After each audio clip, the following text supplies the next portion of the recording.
Welcome back guys to the Guru Mantra. आज तारीख है 5 अगस्त और आज की करंट अफेयर्स की वीडियो में आप सभी का स्वागत है। तो आइए आज की वीडियो शुरू करते हैं हम।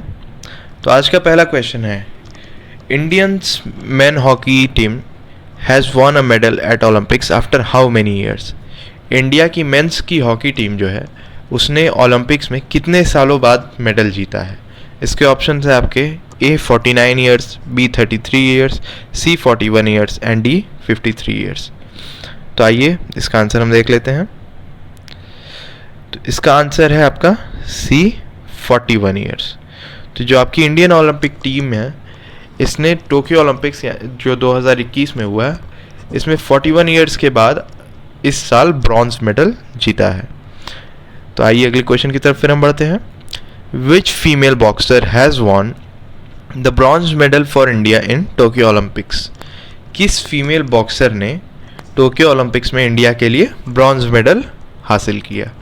तो इसके ऑप्शन है आपके A Simranjeet Kaur, B Poonam Khatri, C Mary Kom and D Lovlina Borgohain. तो ये आपके आंसर की तरफ हम बढ़ते हैं। अब इसका आंसर होगा आपका D लवलीना बोरगोहेन।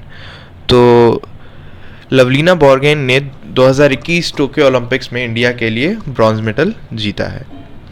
अगले क्वेश्चन की तरफ फिर बढ़ते हैं हम। Which Indian city has vaccinated 100% of its population against covid virus recently. तो जैसा कि आप सभी को पता होगा कि कोविड-19 वायरस की वैक्सीनेशन इंडिया में बहुत ही तेज़ी से चल रही है और इसी तेज़ी को बरकरार रखते हुए इंडिया की कौन सी ऐसी सिटी है जिसने अपने 100% पॉपुलेशन को वैक्सीनेटेड कराया है। तो इसके ऑप्शन है आपके A Shimla, B Bengaluru, C Bhubaneswar and D Lucknow. तो आइए इसका आंसर देख लेते हैं हम। इसका आंसर होगा C भुवनेश्वर। फिर अगले क्वेश्चन की तरफ बढ़ते हुए, तो which has become the fourth Indian company to achieve market capitalisation of 7 lakh crore recently.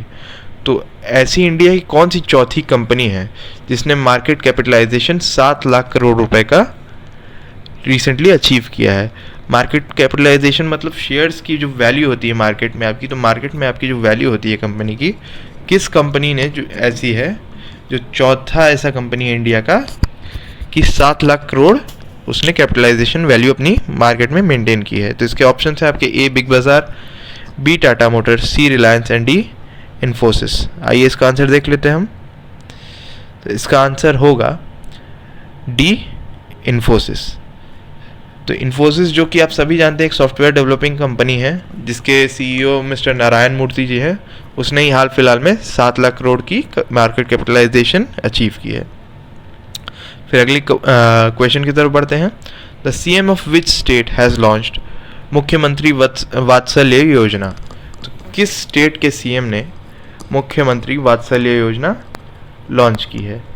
तो अब इसके ऑप्शंस हम पहले देख लेते हैं। इसके ऑप्शंस हैं A Uttarakhand, B Punjab, C Gujarat and D Uttar Pradesh.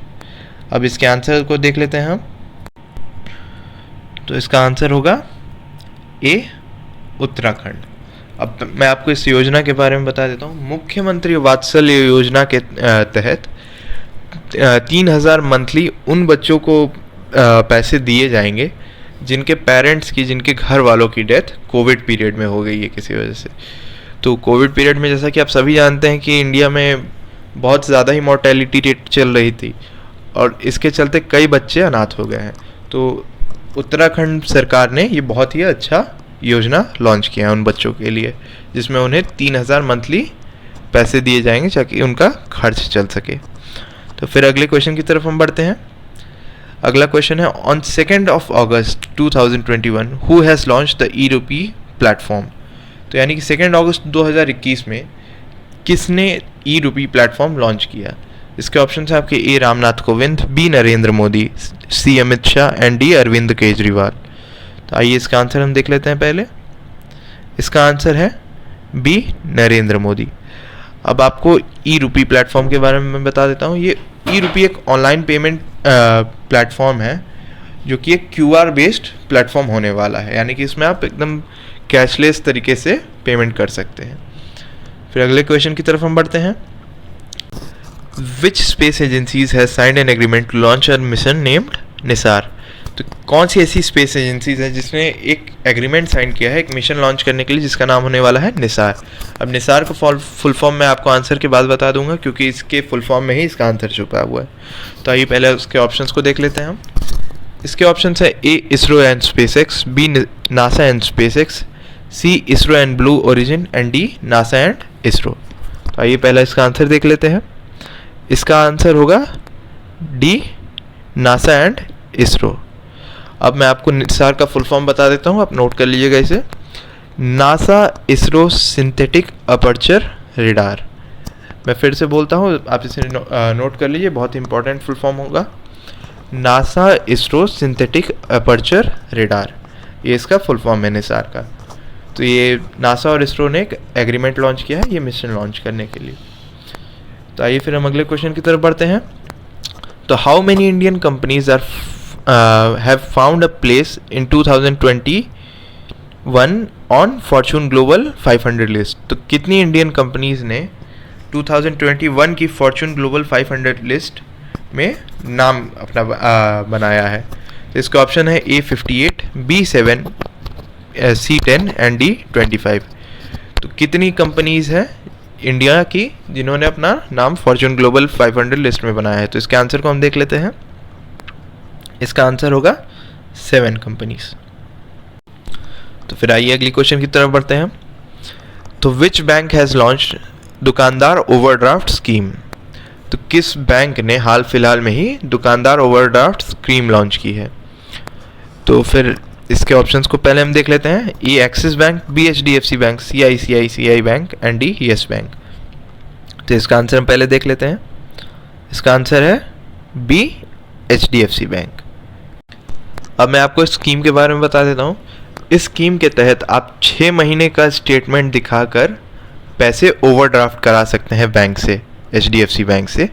ये HDFC बैंक ने दुकानदारों के लिए एक स्कीम लॉन्च की है। तो फिर आइए हम अपने लास्ट क्वेश्चन की तरफ बढ़ते हैं।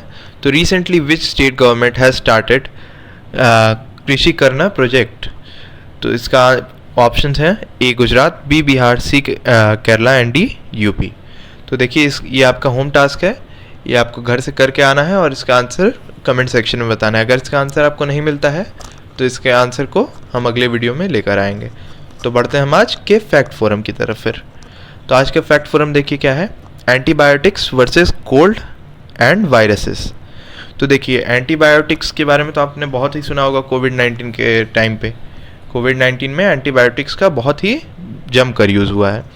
तो देखिए एंटीबायोटिक्स का यूज़ क्या होता है पहले हम देख लेते हैं। Use to treat bacterial infections. तो एंटीबायोटिक्स का यूज़ ये है कि वो बैक्टीरियल इन्फेक्शंस ट्रीट करने के लिए यूज़ किए जाते हैं।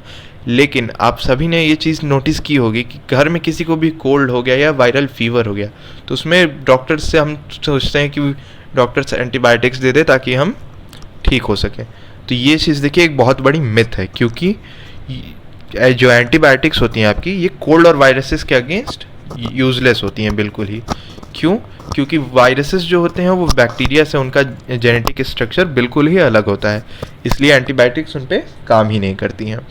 और एंटीबायोटिक्स अगर आप कोल्ड और वायरल फीवर के टाइम आप लेते हैं तो इसमें आपके फ़ायदे तो नहीं होंगे, लेकिन हाँ इसके साइड इफ़ेक्ट्स जो हैं वो आपके लिए हार्मफुल हो सकते हैं। तो ये अब एक मिथ क्लियर हो गया आपका कि एंटीबायोटिक्स आपके कोल्ड और वायरल फीवर्स में काम नहीं आते हैं या किसी भी वायरस के अगेंस्ट काम नहीं आते हैं। तो आज की वीडियो हम यहीं समाप्त करते हैं। अगली वीडियो में आपसे जल्द ही मुलाकात होगी, तब तक के लिए थैंक यू।